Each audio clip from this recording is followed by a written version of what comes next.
Good day and welcome to the Budding Entrepreneur Podcast. I'm your host, Randy Bridges.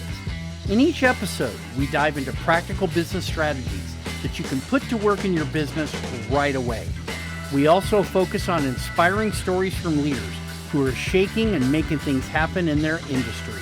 It's all about giving you the tools and insights to take you and your business to the next level. So get comfortable and let's jump right in. All right. We are on episode 166 of the podcast. Today is Friday, September 20th, 2024. On today's agenda, we're going to be diving into our first of two interviews this month regarding leadership. We've been doing a focus on agile leadership, but today is more leadership in general. We're going to be talking with Kelly Castor from Velocity Leadership. He is the founder and the leader of the company. His website is velocityleadership.com. And if you want to contact him, you can reach him at 252-314-0492, and that's his direct number. We're going to go ahead and skip our quote for the week, and we're going to go right straight into our case study and interview.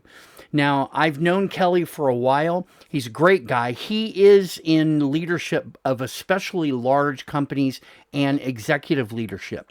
He's I won't say a level above, but I focus on a smaller market than he does. Yet we get along great. We had a wide-ranging interview today, very much on the topic of leadership as a whole. You know, not just about him, but how leadership works within the whole scope of building a business and keeping a business going. It was a great conversation. It was a fairly long interview, and I'm just going to go ahead and include the whole thing here rather than splitting it up, because we have a new interview coming up next week with a financial planner. And I just want to make sure we get all the information from Kelly, all of his wonderful insights and thoughts in one place. So jumping in, I'm going to go right into the interview. It's about a 30-minute interview, something like that. I've taken very few adjustments and very few cuts out. Just wanted to get the total essence of meeting with Kelly. We'll have his contact information at the end so that if you do want to go ahead and get a hold of him and talk about issues, needs within your business, that this is a good thing for you. So let's dive right into the interview and have a great time. Enjoy it. I'll see you on the other side. Jumping right in here, we have Kelly Castor joining me today, and he is from Velocity Leadership. And I'd like to go ahead and turn the mic over to Kelly. Tell us a little bit about yourself and what all you're doing these days. Well, so do run Velocity Leadership. It's our 24th year, I believe, since I started that. So Velocity Leadership.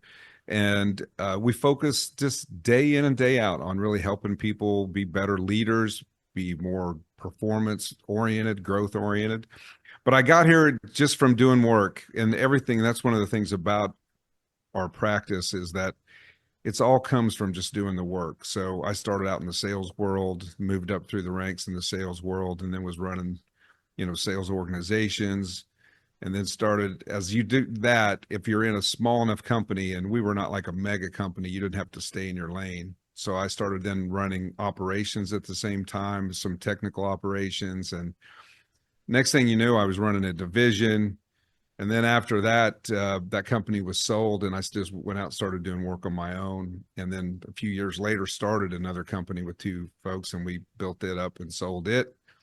And that time when I left there, I was like, I just want to help people be able to do that rather than to go do it. So I started this, and here I am talking to Randy. Here you are. So, geez, yeah, 24 years is a long time to be in this field. I mean, it can be a real challenge to live, in that kind of stress and pressure, helping somebody else fix their stuff.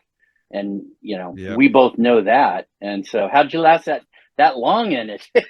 Yeah. So, I didn't know any better, really. It is interesting. It's like, I equate it so I don't know if you play golf. I don't really play golf. I mean, I've played golf, I've been on a golf course. I've played a number of times, but I never really spent any time trying to really be good at golf because I felt like it took too much time. But golf is this weird game. When you go out there, you can, if your score is over 100, which most duffers are over 100, and I was considered myself a duffer, and I think my best score ever was an 87, and it was a complete fluke. But at any rate, the point was you go out there and you hit all these bad shots, but you hit that one shot where everything's just right. And so then you're like, oh man, I'm coming back for more of this agony just so that I can hopefully get that one. So maybe, going through all that, whenever you see people grow or go to another level, that's like that one shot. So it starts making it worth all of the other time. And I really do lean on those moments of breakthrough. And it's not just like the individual coaching, but when you can get the whole organization to have a breakthrough to where it's like a quantum leap for them, that's what keeps me in it. That's what keeps me doing it. Yeah. And also I've evolved. I don't do what today is not what I did 15 years ago, inside Sure. of, because how it is, everything changes, everything grows. And also because it's about people, people are a never ending palette of change. They just constantly, and how we see things and how we can view things. And we're learning more and more how to tap into our potential. And that's the other beauty of it. And I'll stop and let you ask another question. But the other beauty of this Yeah. is that all the things that we work on in leadership development are not things that's really personal development. And so it helps them not only in business, but it helps them in their life. And so that to me is probably the most rewarding thing, is what keeps me going at this point. Yeah. So, So do you kind of work at the top level or throughout the whole company? so it's a great question. The answer is both. And like when it's the ultimate, kind of like the perfect storm in a sense, is whenever I can begin more at the upper levels. Like, so I do a lot of executive coaching, so doing at C-level type of things. And when you can get them to really buy into the concept of what it means to build a high performance culture, and what happens is that you work at that level and they start to see the impact, and they start saying, how do we get this to our people? And so then it starts working, where I start working into the depths of the organization, all the way down to frontline managers. I don't look at leaders at all levels as just some tagline, like that came out several years ago, many years ago. People would say leaders at all levels. It was just kind of it's like, well, how does that really happen? How does it show up? Yeah. You just can't tell somebody who is, answering phones for people, or that they're a leader. It's like, how can that show up for them? And we've figured out a way to tap into, when you're talking about a high performance culture, about how that actually has real traction and tangible things, that you really can be a leader at all levels. But, it's a lot to get there. You run into this. I know people want you to come in and fix stuff, and they'll say, can you have it done in like 90 days or in the next month? And I'm like, how long have you been in business? Oh, we've been 15 years. Well, so you have a culture that's been established over 15 years and you want to change it in 2 months. Like, Yeah. I can change a lot of things, but not DNA. So I'm Yeah. sorry. It's going to take Yeah. time. Well, yeah. And, a lot of people forget that when you're instituting change, you're going to break something. And Yeah. they're not used to that. And they're a lot of times, management, because I came out of the IT world, and one little change can throw everything off and blow it all up. And so I learned the hard way for a long time that change in any kind of a system, and as I've gotten into systems more, yeah, you can break a business if you're not careful.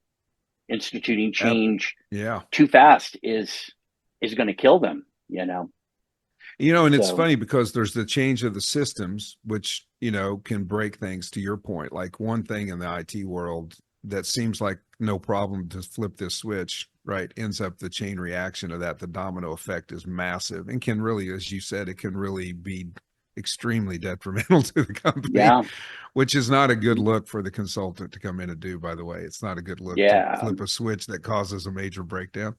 Um, yep. but what I also find is just the human side of it all, especially if I'm working with an owner operator. They're sacred cows they have there, right? Like that, you can, well, this is what we do. You can't change that. And it's like, I don't want to change it. I want to question it. Like, Hmm. what if? I want to question it. And then So what happens is with the work that I do the most of, it's that I have to get past the human barrier much more so than the process barrier or the technological barrier. And that's what we run into all the way down the, I hate to think of it that way, but the hierarchical thing from the top to the bottom. Systems are one thing, but people are the consistent area of resistance almost. And so you have to really tap into like why somebody would want to change, like why would we do that? And this is where we start with really getting very clear on who we are, like what's our purpose. And years ago, everybody did mission, vision, values, right? Like that was the thing. You had a mission, vision, values. And I led many offsite things with executives over the years, where we would, sequester, I say sequester at some really nice place, usually like with a golf course and what have you. Nice views. It wasn't much of a sequester, but you'd be in a room and we would wordsmith and like, what's our mission? What's our vision? What do we stand for? What's our values? We would wordsmith that thing over a 2 or 3 day period, be so proud of it. Then what they would do back then, they would then send out an email to everybody with this new mission vision. They would print it out. They would put it on the wall of their reception area in their lobby, never to be spoken about again. Exactly. It drove me crazy when I would see companies that I worked for do that. I'd just be like, come on, people, you got to understand it's an iterative process. We're not gonna fix things and then walk away from it, Yeah, and I'm sorry, please go ahead. Yeah. Oh, I was gonna say, to the people oriented, people being the problem, is I one time had a VP, he was just like, man, we don't really use our computer systems. We really don't have anything to do with that. And I said, oh, follow me. So we walked over to the server room and I reached back and I went, pardon me for just a second, click, undid one network cable, which was the hub to everybody. Within 5 seconds, people were racing up. What's wrong? What went down? What happened? I just kind of looked at him, plugged it back in. I said, now do you understand how important this is to your business? Yeah, exactly. Yeah. It just that mental block that he had that it couldn't be that big of a deal. And I'm like, disconnected from, literally the network. So you just disconnected it for him, and that was great. Yeah. For him to say that. But it was hard. It was a hard conversation afterwards because he still, couldn't make it. But at least now it changed his perspective to start thinking that direction. So that leadership understood how important the front line is to what they do. And it's a manufacturing facility. That's critical, Yeah, and absolutely. So, within leadership itself, what are your kind of takeaways that a lot of people want to know about when they're coming to work with you and to work with your company and kind of get a sense of what they're wanting to learn and what they're willing to kind of see and organize? Yeah, I think I'll tell you what I look for. Maybe that's one way to answer that question. And that does fall in line with one of our pillars of what we do, which is we don't believe in doing training or development as bolt on to the work. Everything we do has to be in the work because it's the only way it sticks. Now, of course, that doesn't mean we don't pull people aside to do some training or some things like that, but it will only live if it's applied in the work. And so we try to help people develop practices that can touch almost anybody in the company, no matter what their role is. They'll come to a decision point and if something they're doing, or they might have a question, I can go this way or I can go that way, no matter what it is, even if it's data entry or if it's somebody who's like very strategic in the company. And maybe they're also client facing. And wherever you live, you need to have a set of things that everybody uses consistently to be able to say, this is how we operate because of, and this is the biggest point, who we are. Because, like it's easy for people who are busy doing work and maybe they have a lot of work stacking up and they really just have to really crank things out. it's a natural thing for people when they get to a thing. Should I go the extra mile or this, or should I just move on because I got 40 left behind me here, and this is good enough? What do we do to get people to go, good enough is not who we are, and we would rather those 40 still be there for this one to be the way it needs to be, and then pull the next one to be the way it needs to be. That moment, that's where the training has to live. It cannot live in like a classroom with some guy, who comes in, oh, he was funny, it was great, but I got behind on emails the whole time because they wouldn't let me open my computer, all those things. Sure. But people get fired up, but then it's like, well, how does it show up in their work? And that is one of the things that we talk about. We talk about the show up all the time. So if we're going to do this and you're going to implement it, how would it show up in your work that you're implementing this particular thing? And we get people to agree on the show up. And then what we do is look for the show up, not for the training. Right. And then, because that's their work. So we should be looking at that. And is it showing up different, better, more consistent?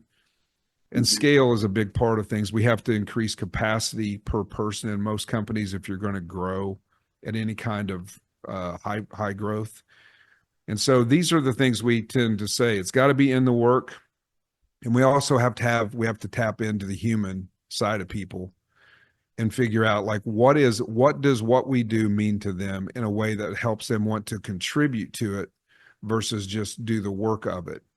And so those are two things we look for. So it really look for people who are in a growth mode or want to be or have been, and now they're working harder and making less. That comes up a lot with the initial stuff because they grew and now they're trying to continue it. And they realize, we are a better top line, but our bottom line is worse than ever. And we're working twice as hard, right? Like that would be it. So we need people who are willing to look at like, how do we do what we do in a way that serves really three constituents. It serves our customers, it serves our coworkers, and then it serves the company as well. We call those the do rights, by the way. We help people's like, hey, if you're going to make a decision, check with the do rights. Is it right by my customer? Is it right by my coworker? Don't want to kick the can or throw the hot potato on somebody else. And is it good for the company? Is it the right thing for the company? And if it's all three of those do rights, do it. 99% of the time, you're going to be great. 1%, you'll be off, but it won't be way off. So no, somewhere there's going to be some benefit and you're going to get something out of it. The application of how you're doing it is going to make some difference somewhere. So, we talked yesterday and you had suggested a couple of questions and I thought they were so good, but I can't find them in my thing. Do you happen to remember right off the top of your head? I have no idea what I asked you. This is the great thing about being a coach. This is why I start using the AI note taker, because people ask me, say that again. What did you say? I'm like, I have no idea what I just said to you. It's not so much that I don't know, but this will touch on something. I kind of have a recollection of what I sent you, but I think this is a really important point about, I think the level of work that, what you and I are really aspire to do when we're talking about helping companies and leaders is that, I believe who we're being is more important than what we're doing. So, and to really be something in a way starts to help us release having to know and start to be able to learn through and listen in a way that really gets us to be able to say things. I mean, how many times when you're working with people, does something come out of your mouth and you're like, that was really good. I wish I would have written that down. I wonder where that came from. Right. It's kind of like that's a writer downer. Yeah. Man, wow, that was good. And, I used to really be caught up years ago in like that because I'd be like, man, I should have written that down. It'd be so great. And the reality is that if you're present and you're in the moment and you're just trying to be someone that helps people grow, and you can kind of get in that, people, I don't want this to get too woo-woo, but that same wavelength, that same energy kind of coming through there, that connection is what allows us to really, contribute in that moment. And that goes two ways. I mean, I always tell people I learn more than I ever train. Like when I'm doing, like I just did a 2-day thing in Dallas last week for a group. And it was a great group. It was a good 2 days, full of energy, a lot of paid attention. And I swear I came away from that thing learning more than I taught. And I was up, and I led the whole 2 days. So I think if you do that in the moment of the conversation, that's where you're really making big differences. And it's less important to me about remembering, although I try to, but maybe that's my age too, Randy. But I try to, but it's like, if it's good, sure, I want to try to remember that really was good. That could help a lot of people. But really, it's just about how do you get in the flow and be there for people in a way where you're present and you start realizing that you're open to learning in the middle of what you're saying instead of trying to be the authority. And I do believe a lot of coaches and consultants that I've seen, and there's a bunch of good ones, by the way, I mean, as you know, but sometimes, especially when people are starting out, they feel like they need to be the answer people, right? And, the power's in the question, really, not the answer. And of course, you use experiences. You've been in business a long time. We have all kinds of experiences we can relate to. Sure. But anyway, let me give you a couple. One of those questions, maybe. One of those questions was, this is what I get. These are questions I get from people in a way, like they're talking to me about what gets in their way of really being able to get their company moving at the speed and in the direction that they feel like it needs to be to really be successful. I mean, that's one of the big things. People don't always say it that way, but there's always frustrations around, if they have to continually be talking about the same thing to their people and it never changes. How do we get people to think about it and take action instead of waiting for a permission all the time? Now, many of the times, the people that are asking that question are the people who control everything. So there's something to deal with right there, right? But those are the things. And the universal answer to the myriad of those questions about how do we get a group of people moving in the same direction with a lot of velocity, it all comes back to people have to have purpose. Their work has to have impact on something they care about. And so I call this the human condition. This is the term's been used for lots of different things, but the human condition that we utilize is that everybody wants to be part of something bigger than themselves. They all want to contribute to that cause. They want to know their contribution matters. And to some extent, they want to be recognized for that contribution. And in a world of diverse people, diverse settings, we've got, diverse talents and diversity. We always are trying to deal with the diversity. And what I try to do is get people to start with the commonality of that human condition. If we can tap into the fact that everybody wants to be part of something bigger than themselves, that means we don't, like we were talking earlier, I don't talk about mission, vision, values anymore. I talk about what is our purpose and what are the values-based behaviors that people can operate from any level in the company, and they'll know if they do that behavior, they're contributing to the thing that they care about. Yeah. And so that's where we start. And that, to me, in a nutshell, is the starting place for probably 75% of the challenges that people would be talking to me about, like, can we do this? Can you help us with that? That's kind of the starting point. And it doesn't always start at upper leadership, which is a challenge. But you can have it start from the inside out on stuff instead of top down. Yeah. And but anyway, that's, to me, one of the biggest things that we focus on. And I think it's why we've had as much impact on the organizations we've worked with over the years, is because that's been a core foundational piece for us. Yeah. What size of company do you kind of call your sweet spot, if you will? Yeah, it varies. I'd love to say it's just a certain number of people and a certain amount of revenue, in a sense, right? But it has a little variance in that, usually if you want to do a full scale thing, it's people that are, first off, growing, or they've stalled out, but they want to grow, like they really want to grow, is one thing. So somebody that's growth oriented, that's their focus.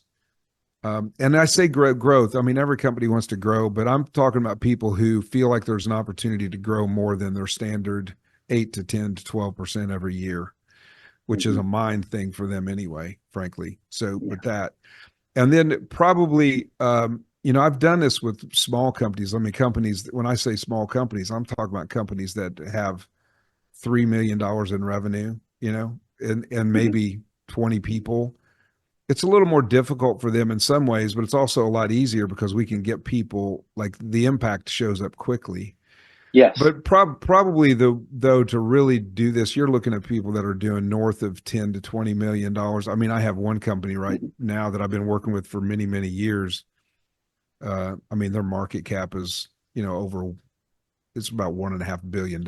So, it's a big company, Mhm. hundreds and hundreds of millions of dollars in revenue, and and yeah. So it can go everywhere, but really I think the sweet spot is if you got 10, $15 million in revenue, you have a core group of leaders who are still active, like who are really active in the work. You have enough. What this amounts to is that you have enough revenue to be able to pay for this to kickstart what you're doing. Yeah. And we try to set it up. And these can be, I have long-term relationships just because as you open this up, you start to see the weak spots in the company, like what areas, and that's where the individual coaching usually comes in, or may go and Mhm. do departmental type of things. So, but I think that's probably, 10, 15 million and up to whatever. But I think, if you're Sure. doing, but at the same time, the really big ones, you have a tendency, it's like turning a battleship. It's going to take longer. The impact's going to take longer to show up. Mhm. But I will give you another one that's unique, and it's where people have been either purchased and they're doing integration work, or companies have merged. Those are Mhm. things because you have colliding cultures, styles, everything. And you Yes. have an opportunity in the midst of that, whenever you're doing the typical consulting stuff is looking for areas of redundancy. So we can get rid of this system to use just this one system. I don't need two VPs of finance, I mean, or CFOs. I need one. I don't need three Mhm. accounting systems. I need one. Those are what you normally do when you do integration work. That's what they have, integration consultants. But the thing you need to get straight first, or at the same time, is the culture. We got to get Yeah. people to realize that we're all part of the same company. We have and we have something that engages us based on that human condition. So really long Yeah. answer. I'm sorry to do that to Yeah. you, but No, that's fine. I to that same point, I remember my girlfriend, she used to work for Compaq, and then HP bought them. And I saw from the back end the transitional problem of taking a huge company and a smaller company and smashing them together. And there were some people that had a real hard time with it because culturally they were not prepared for that. And but at the time, and I don't know how much can always be attributed to the CEO, but Carly Fiorina was kind of steering that whole process. This is before Mark Hurd came in and tightened everything down. But she actually made that transition. She and her team, I should say, made the transition very, not seamless, but smooth. And so culturally, they were able to blend it a lot better, which starts actually at the initial conversation between the two companies. yep, Culturally, can you even blend? You know? yeah, yeah. I mean, that's Warren Buffett hires. I mean, acquires people basically. Like that's his thing. He doesn't, and that's what his thing is. It's the management team. It's who they are. That's absolutely what he does, and it's a similar type of thing. And he's Yeah, really obviously one of the best at that. So, sure. Yeah, culture will kill a company quickly if you don't have a good one. If you're yep, trying to smash things together like that, and like yeah, you get that. It becomes such a crunch on everybody because if they don't know which way to look for the guidance on how to make decisions, and when they run up against that, people will yeah, stop making decisions and everything will come yep, to a screeching halt, and then it's a real problem. So kudos to yep, you for recognizing that. That's yeah, that's an important part to point in, at in this kind of a situation. So, yeah, I found what we were, you know, looking for. But on as far as the questions go,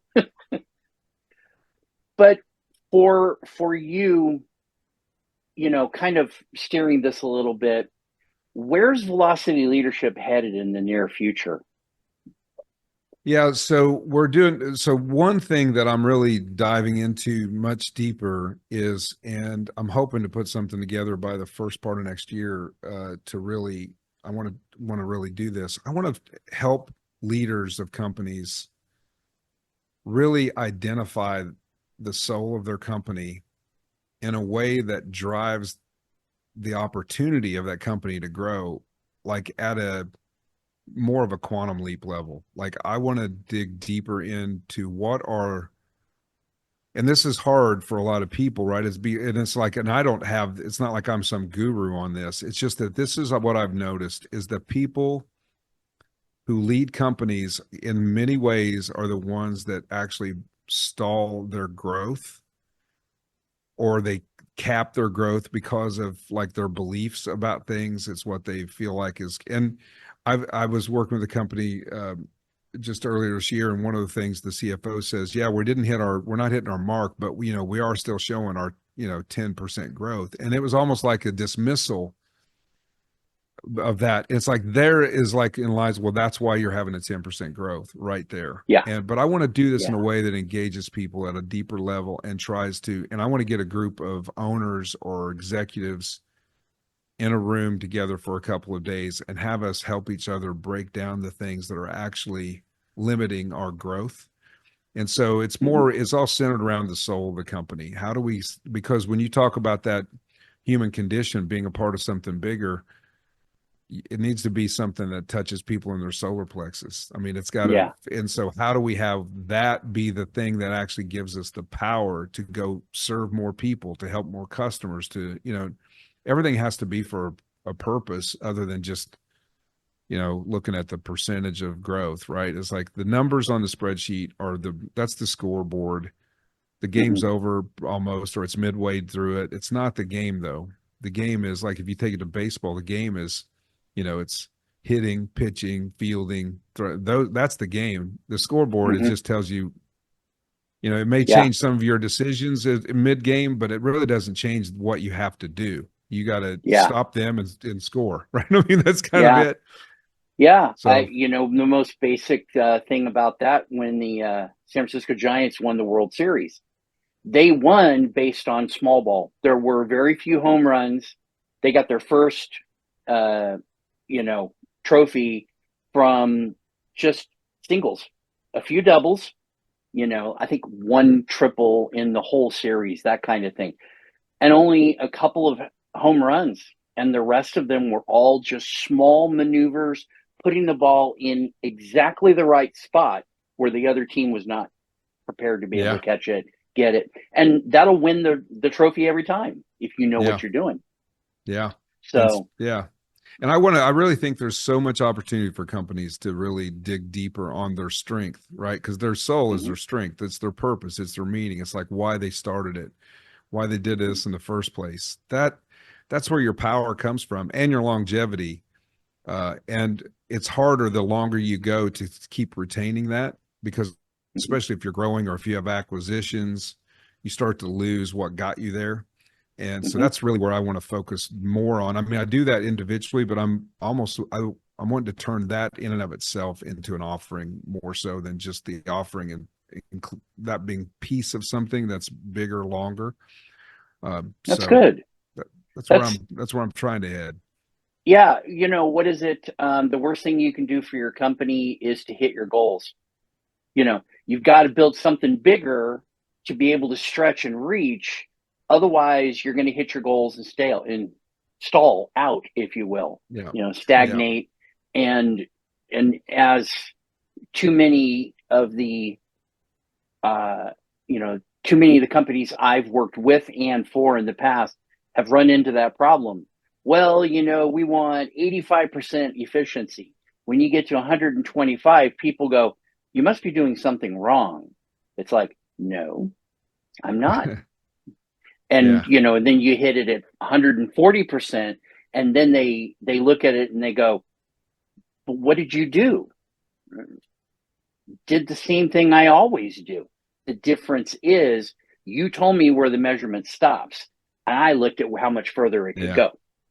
And that's a big difference. It's pushing from the bottom up.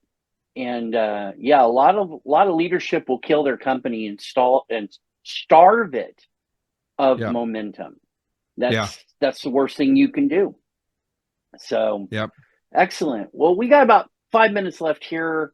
Anything else comes to mind that you really want to push forward,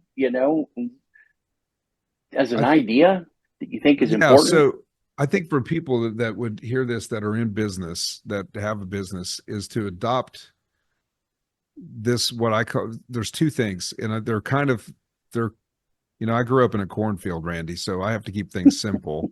We had a house, but it wasn't in a cornfield. So it's like, I got one a quarter of a mile from me here. So, but there's two things. One is this: leadership begins with you, the leader. Leadership ends with you, the leader. Leadership is not about you, the leader. Like, that's the first thing that I really like to have. And most people can, like you're shaking your head, that makes sense. But when you're that leader and you're in it and everybody's looking to you, it's easy to forget that it's not about you and what you did and what you got people to do. It's about them. And then the second thing fits this so well. It's what we call the growth equation. And again, very simple. The first step is I grow. As a leader, you have to grow. The second thing you need to do is you need to help other people grow. And the third thing you need to realize is that your organization will grow. So it's like, I grow, I help others grow, the organization grows. If you can get that to be in the DNA of your company at every level where they have any kind of supervision, I grow, I help others grow, the organization grows. Your organization absolutely will grow, and it'll grow faster and stronger than you thought it could. So to me, that's the real thing. If you take nothing else, if you're going to help other people grow, you have to grow. So grow first, help them grow, and then just watch what happens. They're going to do the same thing, and your company is going to grow. So excellent. Yeah. That would be great point. That would be my thing for everybody. If we could just all adopt that, man, just adopt it. Yeah. So cool. That's a great point. Great point. So, so if people want to talk to you, find out about you, dig in, how would they do that?